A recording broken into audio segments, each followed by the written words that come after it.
Исар симна голем камен од вратот. Ја плати последната рата кон Европската банка за обнова и развој. Последната рата изнесуваше 8 милиони денари. Ние успеавме, ги заштедивме овие пари. Денес доспеа ратата утрово и денес ја плативме ратата. Ова е последна рата од кредитот. Ова е голема сума за Исар. Па логично прашање е дали таа и како ќе влие врз нормалната работа на предпријатието. Ние имаме можност, штедиме максимално. Ова нема да го поремети, значи примањето на личниот доход на вработените во јавното предпријатие ИСАР, тие својата плата ќе ја добиваат на први. Нема да го поремети нашите проекти кои што ги имаме зацртано заедно со градоначалникот до крај да ги истераме и нема да поремети плаќањето на електричната енергија која е 4 милиони денара месечно.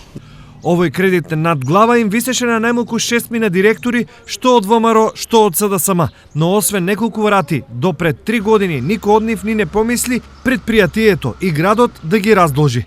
Сега главниот долг конечно е расчистен, но неодговорноста на претходните директори сегашниот се уште го држат на мака, зашто предпријатието се уште има долг од 1,5 милиони евра за камати кои други ги направиле. Преговараме за каматата на начинот како ќе ја платиме и кои ќе бидат условите за плаќање. Инаку, кредитот кон ЕБОР е земан во 2005 година и наменет за подобрување на водоснабдувањето во градот. Општината имаше обврска за негово враќање да почне по третата година, но тоа никој не го испочитува, иако за таа намена тогаш водата се качи дури 3 пати по 30%.